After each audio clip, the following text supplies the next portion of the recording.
L'homme moderne est en crise, il a perdu ses repères, ses objectifs supérieurs, et galère à trouver quelque chose à quoi se raccrocher. Alors je me trouve toujours en Croatie, et je te fais cette vidéo un peu plus spirituelle sur les ruines d'un forum romain de plus de 2000 ans. Je trouve que l'endroit est le mieux indiqué pour ce sujet. Tu peux en voir la colonne ici, juste derrière, et l'ancien forum ici, juste derrière. Imagine que des Romains de l'Empire romain ont foulé ce sol il y a 2000 ans. Alors parlons de la base. L'être humain, l'homme, se compose d'une dualité. Nous avons un côté matériel et un côté spirituel. Le matériel correspond au monde dont l'entretien est nécessaire à un individu pour survivre matériellement. Donc il va s'agir de manger, de boire, se chauffer, se laver, se soigner principalement. L'homme possède aussi un aspect spirituel, un aspect qu'on nomme souvent immatériel parce qu'il est principalement informationnel et ou émotionnel. Ce spirituel, dans sa définition, c'est tout ce qui nous fait nous sentir humains, tout ce qui nous donne notre humanité. Et ce domaine spirituel correspond en gros aux besoins suivants. On a le besoin d'appartenance, appartenir à une communauté. On a le besoin d'accomplir un projet bénéfique pour soi-même et pour sa communauté. On a le besoin d'avoir une famille, de transmettre ses gènes. On a le besoin d'être libre de s'exprimer. On a l'espérance qui s'accomplit via les mythes, les religions, les narratifs. Et on a les rêves d'innovation, de changement et d'idéaux. Le bonheur humain est uniquement possible lorsque l'environnement dans lequel l'homme évolue, c'est-à-dire la société qu'il crée individuellement et collectivement, lorsque ces deux domaines s'intersectent. Et à l'intersection de ces deux domaines se trouve le bonheur humain. Alors passons en revue brièvement les points matériels que j'ai cités pour savoir si tu peux être heureux sans qu'il soit accompli dans la société. Donc le besoin de manger, évidemment, j'ai pas besoin de développer. Sans manger, tu ne peux pas être heureux parce que tu ne peux pas fonctionner normalement. Et c'est un peu le cas de tous les besoins matériels que j'ai cités. Se soigner, se vêtir, se chauffer, etc., etc. Sans ces besoins accomplis, sans ces besoins remplis, tu ne peux pas être heureux parce que tu ne peux pas tout simplement vivre et exister matériellement. Ce qui va nous intéresser dans cette vidéo, c'est de se demander ce que la configuration contemporaine, la société contemporaine offre au niveau spirituel, sur les points que j'ai précédemment cités.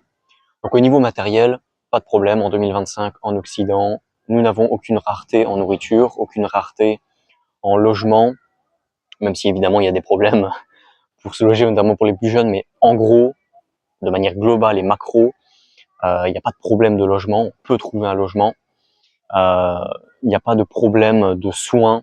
Donc les besoins matériels de l'être humain en 2025 en Occident sont comblés. Ce qui va nous intéresser, c'est de passer en revue les points spirituels que j'ai cités et on va voir qu'on est vraiment face à un blocage. On est en fait face à une catastrophe. Et je vais donc rappeler des chiffres, rappeler des faits, rappeler quelques articles qui le démontrent. Commençons par le besoin spirituel le plus facile et le plus évident, le besoin d'avoir une famille. On va rappeler ici les taux de natalité dans quelques pays majeurs occidentaux. Alors j'aime bien présenter ces chiffres de la natalité sous la forme de la pyramide des âges. Donc la pyramide des âges te donne le nombre, plutôt en pourcentage, le nombre d'individus de telle et telle tranche d'âge. Alors je vais te la donner pour l'Italie, la Suisse, l'Espagne, l'Allemagne et le Royaume-Uni. Tu as pu les voir en capture écran que j'ai inclus à la vidéo. Et je vais te rappeler à côté de ça une pyramide des âges fonctionnelle, à savoir celle, par exemple, entre autres, mais j'ai choisi celle de l'Afghanistan qui ressemble à ça. Énormément de jeunes, très peu de personnes âgées. Voilà ce que c'est qu'une pyramide des âges. Qu'est-ce que nous apprennent ces graphiques? Ils nous apprennent que les Occidentaux font de moins en moins d'enfants, de moins en moins de familles nombreuses. Ce qui se traduit par des taux de solitude aux âges avancés et par une certaine dysfonctionnalité de la société, dans le sens où les générations, les enseignements, les traditions ne sont pas reprises et la société petit à petit se meurt.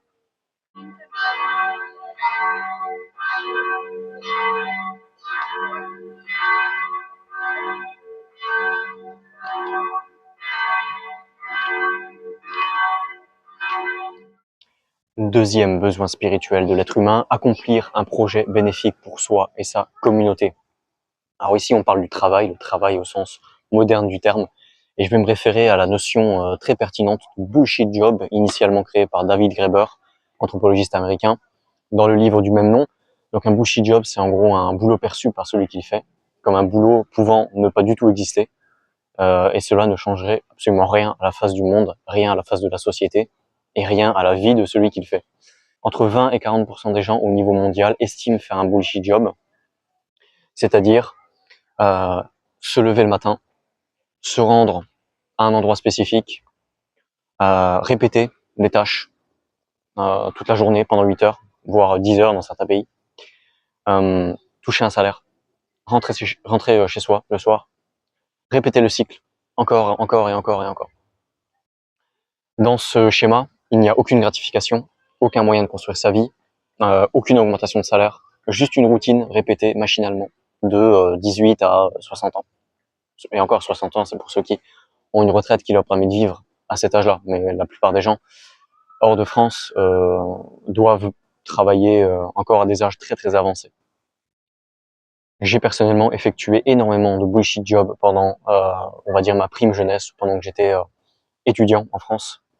Donc j'ai fait des métiers de caissier, de livreur, de préparateur de commandes, de manutentionnaire, d'ouvrier à la chaîne. Donc des boulots qui vous épuisent totalement, physiquement, et qui vous détruisent ensuite mentalement, parce que vous n'accomplissez rien de sensé. Vous répétez des tâches insensées, sens littéral du terme, sans aucun sens, et vous les répétez encore, encore, encore et encore, simplement pour l'argent. Vous vous détruisez à 100%, et je vous confirme que vous ne retirez aucune émotion, aucune fierté particulière à exercer ces métiers. Ce sont simplement des activités que vous acceptez de faire parce que vous avez besoin d'argent pour survivre matériellement. Le modèle du travail à l'époque moderne ne permet pas d'accomplir un projet, que ce soit pour soi-même ou pour sa communauté, parce que le modèle du travail, en 2025, en Occident, dans énormément de métiers, pas tous les métiers bien évidemment, mais dans énormément de métiers, notamment les métiers de service, consiste simplement à travailler pour un autre, à te mettre sous la domination d'un autre, et en aucun cas, à aucun moment, ce que tu fais n'apporte de la valeur ajoutée pour toi ou pour ta communauté. On va parler du droit de s'exprimer, la liberté d'expression. Alors, je te mettrai un article en description que tu pourras aller consulter, qui met le doigt sur un recul drastique de la liberté d'expression en Occident, notamment en ligne. Je t'invite également à voir ma vidéo sur les tabous de l'Occident, je te mettrai la vignette ici, des sujets dont tu n'as pas le droit de parler, dont tu n'oses pas parler, sous peine de mort sociale. Donc la liberté d'expression est clairement en baisse en Occident depuis un minima le 11 septembre 2001 et la mise en place du Patriot Act aux États-Unis. Quatrième besoin humain fondamental, l'espérance. Quel horizon propose-t-on aux êtres humains en Occident en 2025? Cet horizon, dû aux réseaux sociaux, dû aux médias, dû aux nouvelles technologies de la monstration et de la communication, cet horizon est de facto le narcissisme. Le narcissisme contemporain ne vient pas de nulle part. Il vient en fait de la mise en place, à la place du divin, de ce qui était autrefois le divin, à la mise à cette place de l'homme. On a mis l'homme à la place du divin. Ce qui en résulte a été pendant longtemps l'égalité. L'égalité étant placée comme le corollaire au fait que l'homme soit devenu divin. Et aujourd'hui, les technologies ayant évolué, les pratiques évoluent aussi, les comportements évoluent aussi. Et aujourd'hui, on voit que le narcissisme est devenu de facto l'horizon des jeunes, l'horizon de l'être humain en 2025. Tu es un homme-dieu, voilà le discours qu'on te met dans la tête, voilà ce que les réseaux sociaux te mettent dans la tête, tu es un homme-dieu, tu es maître de ton propre destin, tu mérites le meilleur, etc., même si tu n'as rien fait pour. Alors, est-ce que cela suffit à combler l'homme en 2025 par rapport à ses véritables besoins les plus profonds? Alors selon ChatGPT, GPT-5, à la question « Le narcissisme peut-il conduire au bonheur ?» Voilà ce qu'il vous répond. Oui, le narcissisme peut produire du bonheur, mais c'est un bonheur superficiel et socialement dépendant. C'est-à-dire que vous allez toujours avoir besoin de la validation des autres, typiquement les réseaux sociaux, pour obtenir ce bonheur. En fait, ce n'est pas un bonheur. Ce n'est pas un bonheur, c'est ce qu'on appelle la dopamine shots. Donc, les influx de dopamine liés à l'utilisation des réseaux sociaux et à la validation sociale que les autres vous donnent artificiellement via ces applications et ces technologies. ChatGPT ensuite continue. Ce bonheur, donc qui résulte du narcissisme, le narcissisme affiché, est moins stable, plus fragile et ne se traduit souvent pas par une satisfaction profonde et durable dans la vie, comparé à un bonheur ancré dans une estime de soi saine, un sens à donner à sa vie et des relations solides, donc ce que je citais auparavant. Cinquième besoin spirituel, le rêve d'idéal, d'innovation.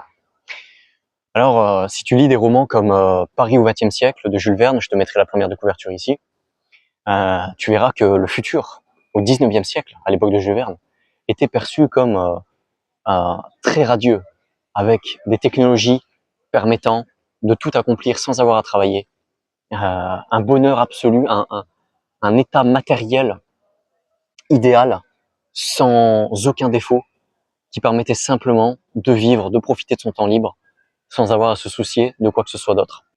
Pour approfondir le point, donc ce point 5, du rêve, d'innovation et d'idéal, je vais me baser sur la culture émise en Occident avec des datas. Qu'est-ce que je sous-entends par là? Je considère que la culture est le reflet des aspirations, des rêves et aussi des tabous des sociétés qui les produisent. Je te donne un exemple. Tu connais les mangas au Japon. Très souvent, les mangas vont inclure des mots très grossiers, Kisama. des tournures très grossières, des situations de violence, ce que tu ne verras jamais dans la société japonaise, ou en tout cas en public. Ce sont des choses qui sont cachées, des choses qui ne sont pas montrées. Et quand il s'agit des romans, des mangas, des œuvres culturelles, ces choses-là sont montrées et elles sont montrées dans leur facette la plus brute. Et cette contradiction est typique de la production culturelle. La culture met en avant ce qui est tabou, ce qui est caché, ce qu'on n'a pas le droit de dire.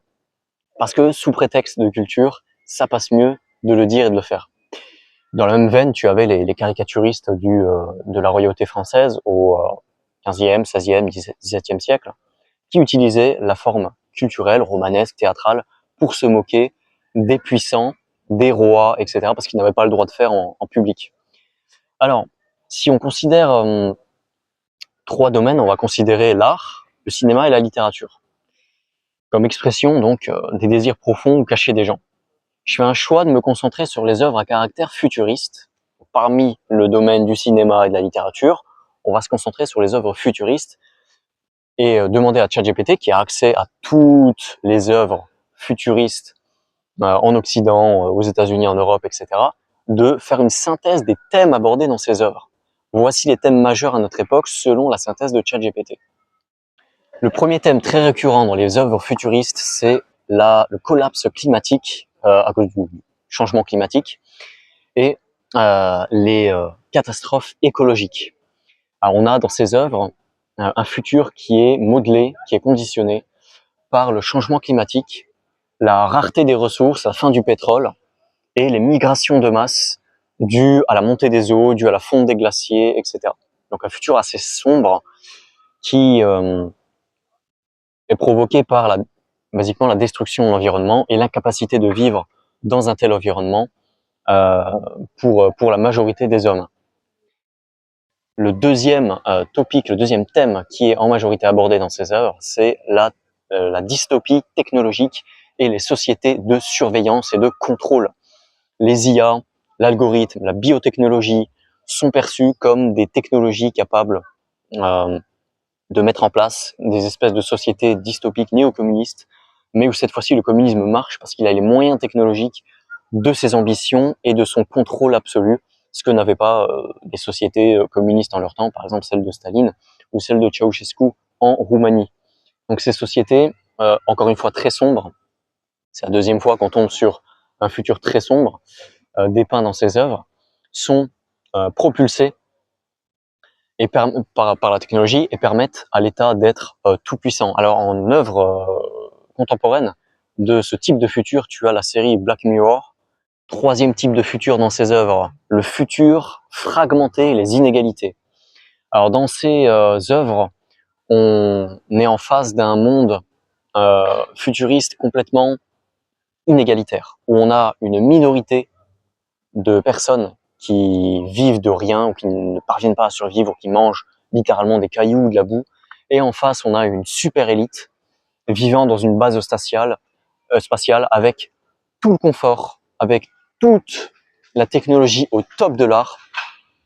Eux vivent leur meilleure vie, ils vivent comme des rois, ils vivent comme des seigneurs, pendant que le peuple, resté sur Terre, eh bien, galère et arrive à peine à survivre. Alors, tu as un film très représentatif de ce type de futur, c'est Elysium, hein, paru en 2013, ou Hunger Games, tous les films de la franchise, qui dépeignent ce type de futur. Quatrième forme de futur, on a le post-humanisme ou transhumanisme, ou les identités humaines hybrides.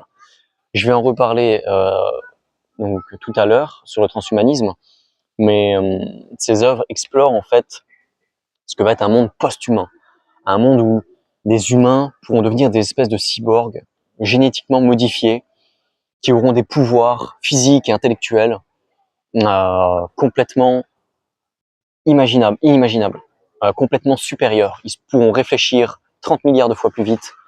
Ils auront faire des prouesses physiques que des êtres humains normaux de 2025 n'oseront même pas imaginer.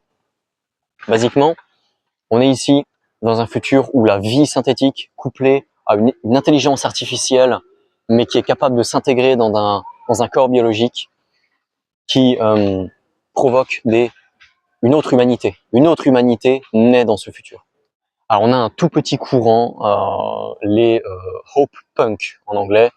Donc c'est un tout petit courant dystopique ou plutôt optimiste, où le futur est basé sur la coopération, la résilience et une forme de survivalisme rationnel, un petit peu détaché de la technologie.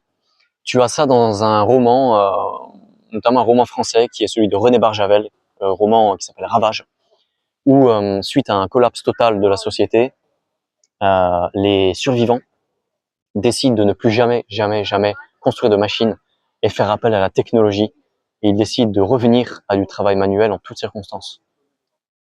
Quel est le point commun entre toutes ces œuvres? On voit que la dystopie domine.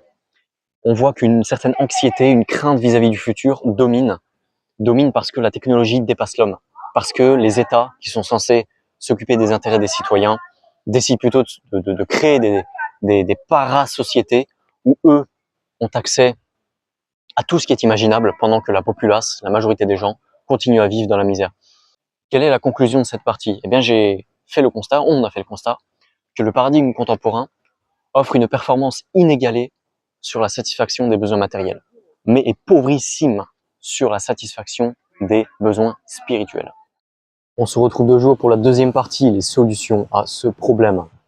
Alors l'équilibre entre les deux est-il possible? Est-ce qu'on peut avoir un équilibre entre le monde matériel et le monde spirituel, ou est-ce qu'on doit forcément choisir l'un ou l'autre? Alors je vais donner mon opinion brièvement, qui mériterait un développement plus profond, basé sur les sciences de l'anthropologie, mais selon moi, selon un mélange de mes constatations et de mon intuition, la composante fondamentale qui manque au monde moderne, qui permet de satisfaire notre dimension spirituelle, c'est un point de jonction. Ce point de jonction, on l'appelle initialement dans les religions ou dans les traditions la transcendance. Alors certains l'appellent Dieu, d'autres l'appellent l'ultra-conscience, la sérénité ou encore le Bouddha. Toutes ces figures ou ces concepts sont en fait l'expression d'un même besoin. L'homme crie à l'univers, il appelle à l'univers parce qu'il est incomplet, il a besoin d'une grandeur, d'une éternité dans le cœur pour endurer son présent, fini et périssable. Alors, procédons par élimination. Depuis 1789, où la religion a été mise de côté, on a eu énormément de tentatives pour remplacer ce paradigme qui était efficace, qui était satisfaisant et qui permettait de donner à l'homme une dimension supérieure. Alors, on a eu au XXe siècle, je cite un peu en vrac, pas forcément chronologiquement, mais on a eu au XXe siècle donc le communisme, qui a proposé l'égalité, un espèce de nivellement plat de tous les êtres humains. Alors ça a été un échec. On a constaté que les êtres humains n'étaient pas faits pour vouloir tous être similaires les uns aux autres. On a eu au XIXe siècle le positivisme. Alors, le positivisme d'un certain Auguste Comte, philosophe, scientifique, qui lui proposait en fait la science, ce qu'on a appelé plus tard le scientisme, comme religion, c'est-à-dire la science dans son acceptation du XIXe siècle. Un paradigme qui consiste à se développer matériellement à l'infini, sans limite. C'était un peu ça la science au 19e siècle. Le machinisme, l'exploration, l'amélioration de la qualité de vie, etc. Bref, un matérialisme qui a été un échec. Auguste Comte, lui-même, qui a été le fondateur de ce mouvement, avait proposé une espèce d'église d'église positiviste, et ça a été un échec total. Je ne sais même pas si les gens aujourd'hui s'en souviennent. Il faut vraiment aller chercher dans l'histoire des idées et dans l'histoire du développement de la science au 19e siècle pour avoir une trace de l'existence d'un tel mouvement. Mais bon, ça a été une tentative. Alors pourquoi le scientisme a été un échec? Parce que il n'incluait aucun contenu spirituel. D'une manière générale, tout ce qui est spirituel est difficilement quantifiable.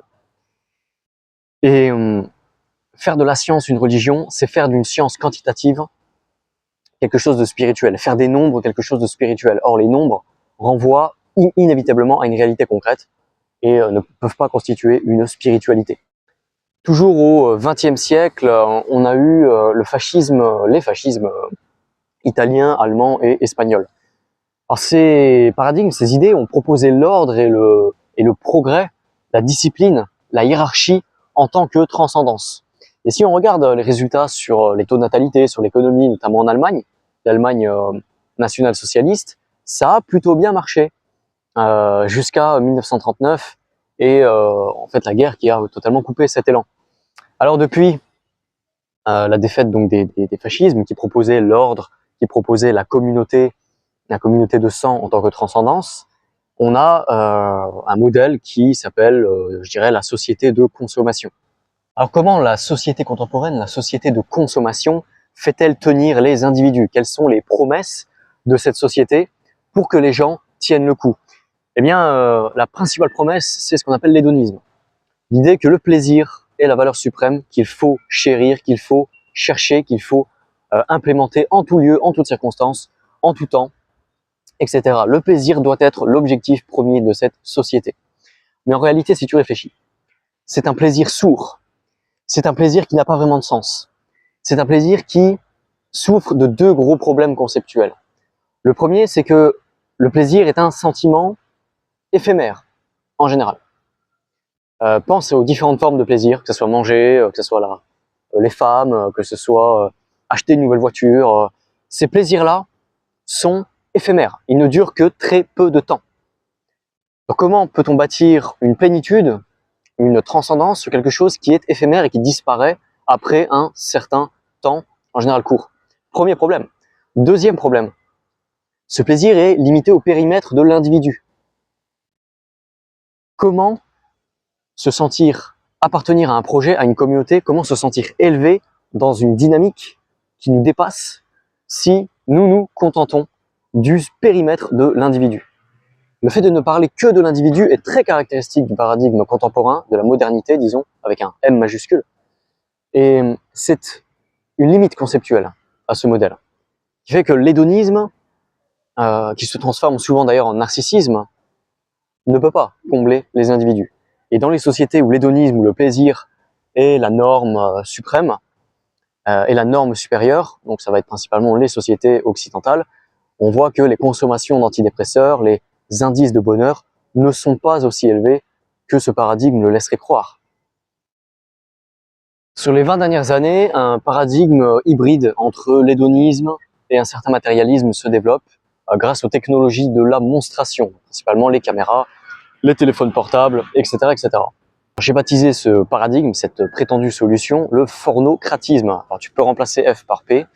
L'idée est la suivante, c'est que le cul, ou les relations intimes, sont ce qui doit être maximisé parce que ce sont les formes les plus brutes, les plus intenses et les plus pures de plaisir.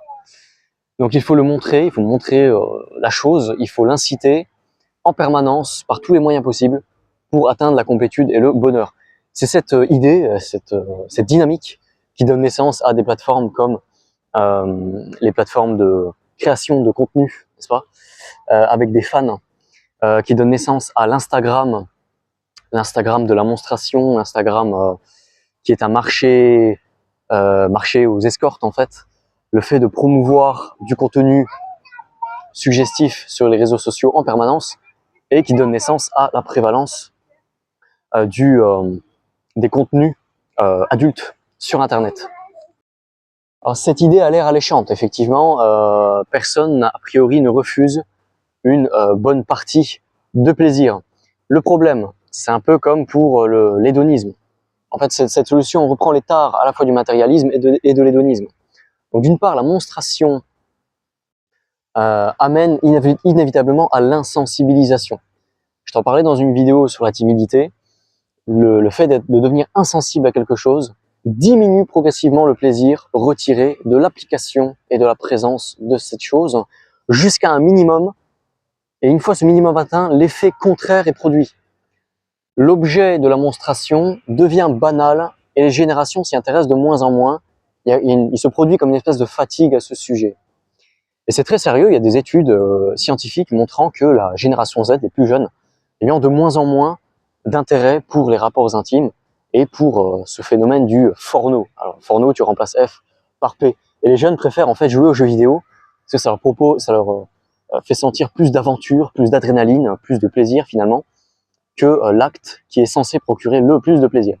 Donc c'est assez paradoxal, mais en réalité très logique quand tu y réfléchis un minimum, et ça montre les limites de ce paradigme. Et le deuxième écueil de ce paradigme, eh bien, c'est que ce plaisir aussi est éphémère.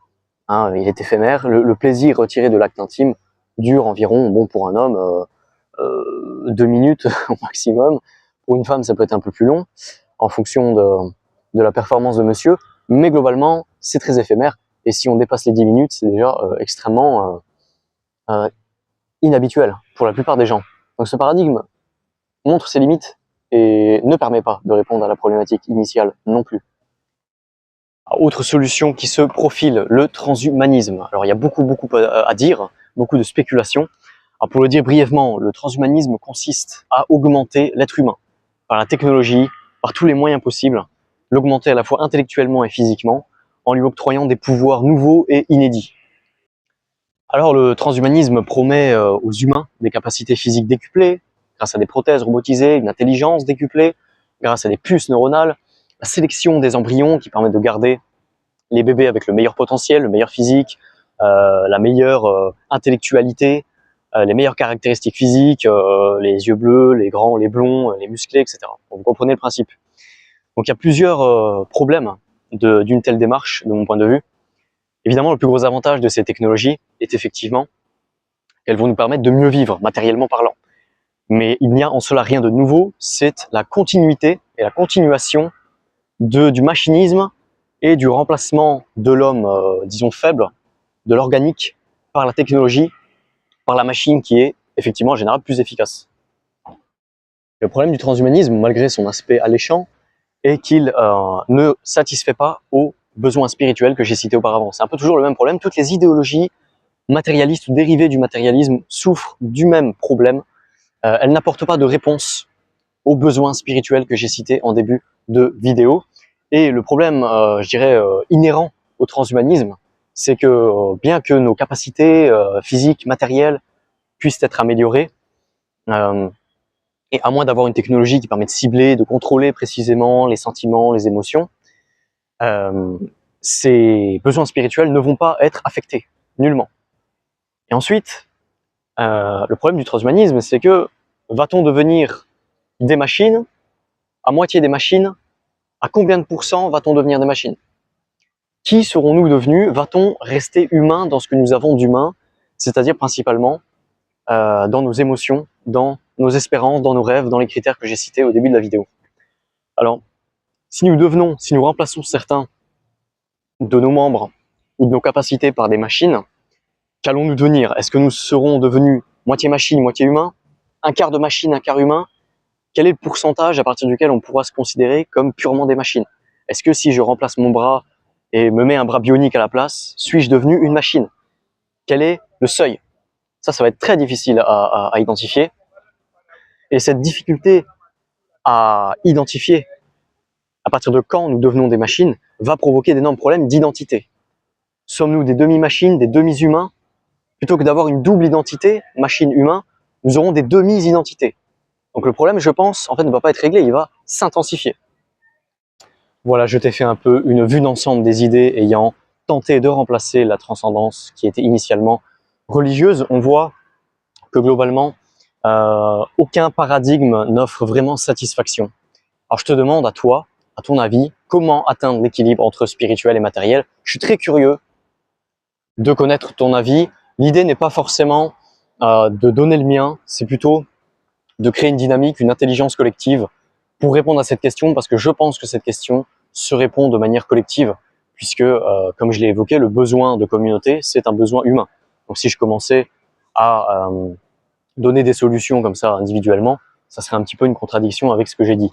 Donc je crois beaucoup à l'intelligence collective, l'intelligence procédurale, on va dire, comme l'appellent certains économistes. Alors il y a une solution en fait qui est plutôt une solution de deuxième niveau, qui est plutôt une solution de remplacement ou un patch en attendant une solution concrète, c'est le cynisme. Le cynisme de type Diogène. Tu connais ce philosophe grec. Donc c'est-à-dire faire l'autruche, prendre la vie avec légèreté, ne pas considérer les sujets sérieux, les mettre sous le tapis et faire comme si ça n'existe pas. Alors ça fonctionne pendant un temps en fait. Et en général, ça fonctionne jusqu'à ce que la personne en question qui applique cette méthode finisse par noyer ses soucis dans l'alcool ou dans la drogue parce que ces questions reviennent en fait. Elles reviennent et tu ne peux pas juste les dissimuler, les mettre sous le tapis et les oublier comme si elles n'existaient pas. Elles existent, elles demandent réponse et si tu fais semblant qu'elles n'existent pas, alors tu t'auto-mens à toi-même et cette contradiction finit par ressortir un jour ou l'autre. J'ai personnellement quelques idées pour répondre à cette problématique et à la manière de trouver cet équilibre, mais je te livrerai peut-être dans une prochaine vidéo lorsque j'aurai lu ton avis et que je me serai nourri de ta perspective. Je te dis à bientôt. Je suis toujours en Croatie, donc je vais te dire au revoir en croate. Do viđenja.